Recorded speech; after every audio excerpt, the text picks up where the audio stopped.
Fyrir 10. dagskrármáli fyrirspurn til mennta- og menningarmálaráðherra frá Bjarkeyju Olsen Gunnarsdóttur, tengsl ráðherra við fyrirtæki Orku Energy, mál 223, þingskjal 231. Til máls tekur fyrirspyrjandi hv. 9. þingmaður Norðausturkjördæmis, Bjarkeyja Olsen Gunnarsdóttir. Já, frú forseti, fyrirspurnin nú orðin ansi gömul og því miður hefur henni ekki verið svarað þá fyrr en hér í dag og að hluta til hefur auðvitað komið fram í fjölmiðlum þar sem ráðherra kaus að svara eftir afskaplega langan tíma sumum spurningum sem hafa verið settar fram og öðrum ekki. Ég ætla nú samt að halda mig við að fara aðeins hérna ofan í þetta og biðja svo ráðherra að reyna að svara þeim öllum hér sem kannski út af standa og ekki hefur verið svarað alls staðar einhvers staðar annars staðar. Ráðherra hefur nefnilega orðið allavega tvísaga í sumu af því sem komið hefur fram varðandi meðal annars launamál.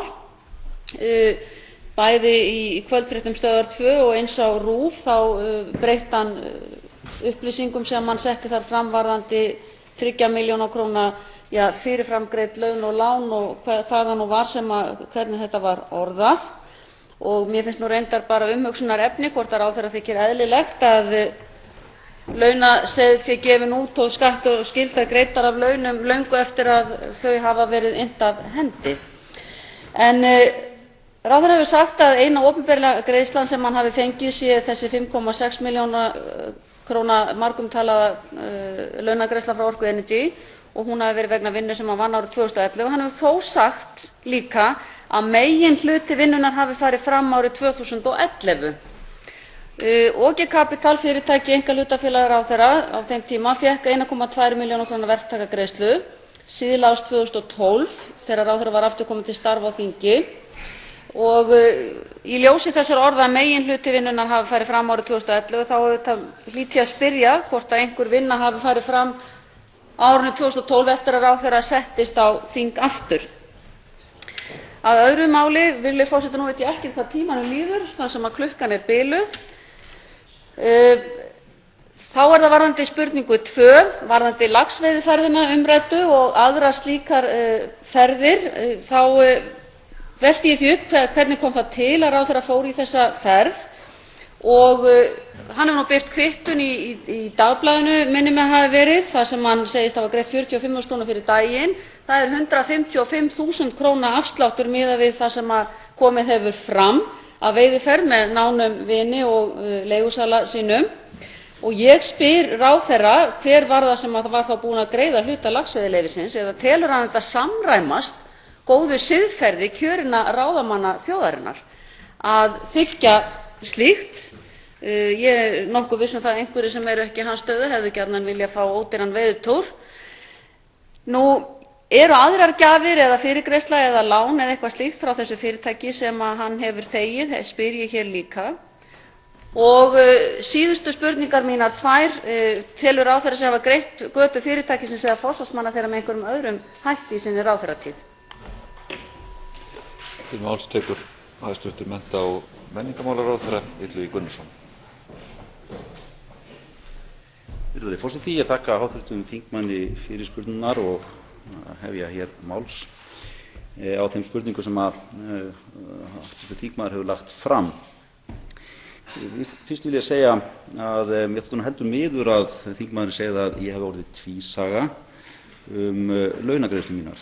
Þannig var, og þingmaðurinn hv. þekkir það auðvitað, að því var haldið fram að ég hafi þegið eða fengið lánafyrirgreiðslu frá þessu fyrirtæki. Það gerði það að verkum að ég ákvað að ganga miklu lengra heldur en reglur þingsins kveða á varðandi upplýsingagjöf ráðherra, meðal annars fjárhagsleg málefni sín, og birti skattskýrslur og launaseðla þar sem var augljóst hvernig í pottinn var búið, hvaða launagreiðslu var að ræða.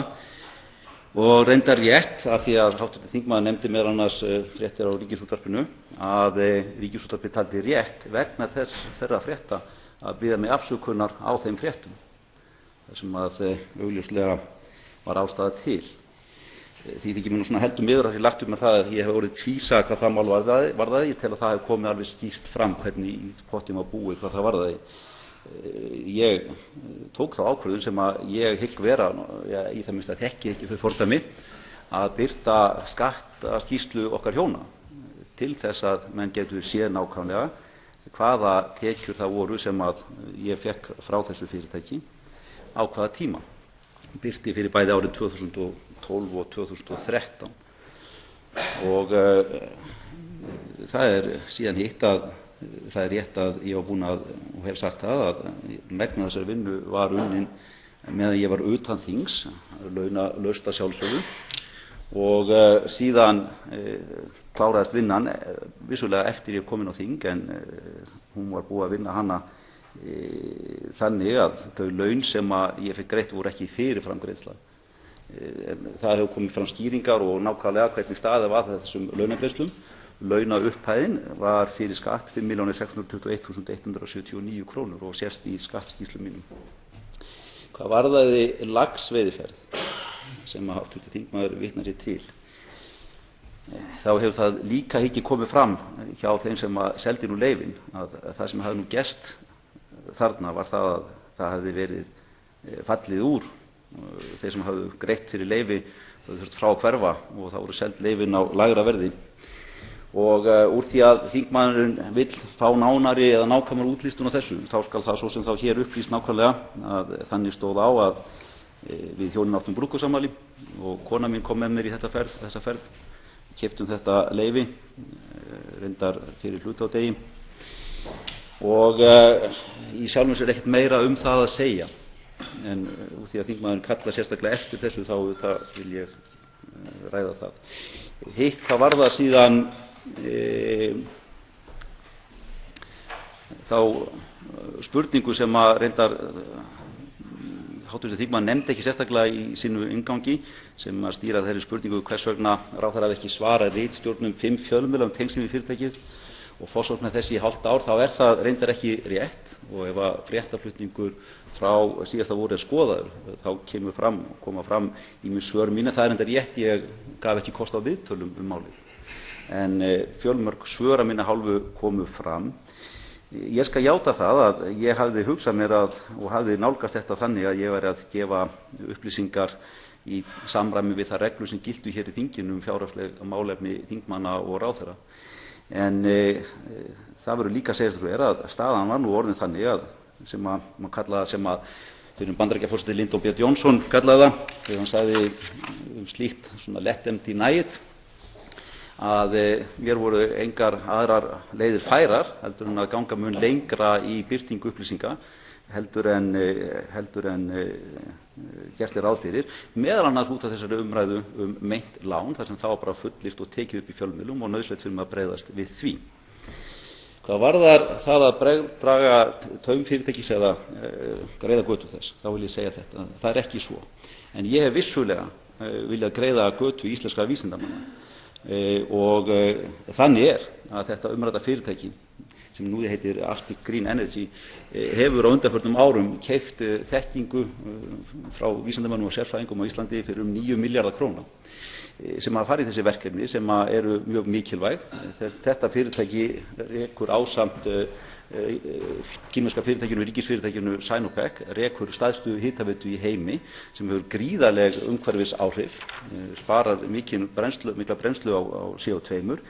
En fyrst og fremst auðvitað sé frá okkur Íslendingum, þá þetta mikilvægt umhverfisverkefni en líka gríðarlegt tækifæri fyrir okkar vísindamenn til að taka þátt í þessu og það auðvitað það sem hefur ráðið för hjá öllum þeim ráðherrum, forseta Íslands og öðrum sem hafa komið að þessum málum. Hv. 9. þingmaður Norðvesturkjördæmis, Bjarkey Olsen Gunnarsdóttir, tekur til máls. Já, herra forseti. Ráðherrann getur reynt að klóra sig út úr þessu hér. Ég ekki sammála honum því sem að komið hefur fram í fjölmiðlum verið dregið saman. Spurningar eru spurðar í apríl og ráðherrann kýs að svara þeim í Fréttablaðinu að hluta til, ekki öllum þeim sem hafa verið varpað til hans í október. Það ekki svo að skattframtalið svari öllum spurningum sem að beint hefur verið til hæstv. ráðherra enda birtast greiðslur til dæmis til einkahlutafélaga ekki að skattframtali einstaklinga eins og við þekkjum. Ég bara segi það, ráðherra er kjörinn fulltrúi almennings. Hann á í nánu samstarfi við kaupsýslumann sem starfar úti í Asíu, sem getur svo haft verulega hagsmuni af því að hafa fyrirtæki sitt í tengslum við ráðherra á Íslandi. Og með þessari viljayfirlýsingu sem var til í menntamálaráðuneytinu við Orku Energy, þá er það svo að er að ræða einhvers konar ígildi ríkisfyrirtækisins með stjórnskipulega stöðu ásamt Orkustofnun í samningum þessum við Kína og Sinopec. Og utanríkisráðuneytið hefur ekki getað bent á neitt önnur dæmi, þannig að ég spyr ráðherra hvort hann telji að þessi Kínaför sem var skipulögð af hálfu ráðuneytisins samrýmist siðferðilegu, opnu og gagnsæju stjórnskipulagi.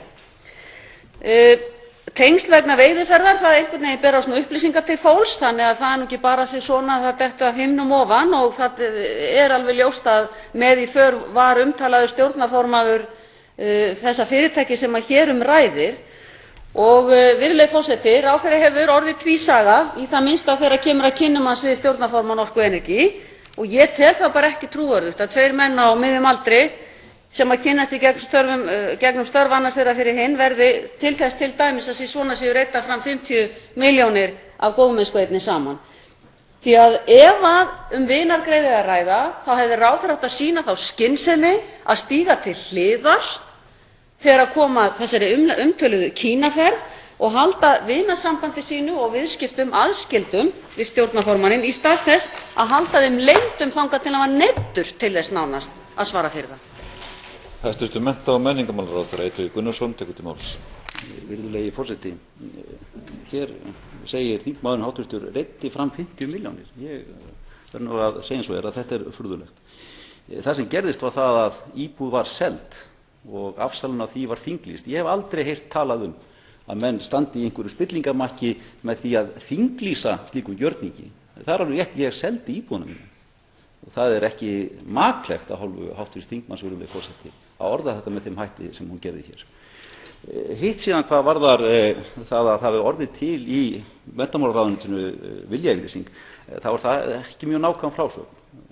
Það sem gerist í því máli var það að ég hafði samband vegna þess við orkumálastjóra þegar horft var til alla þeirra samninga og viljayfirlýsinga sem hafa verið gerðar hvað varðar samskipti Íslands og Kína á sviði jarðhita, og beindi til hans að skoða þá möguleika fyrir okkur á grundvelli þess.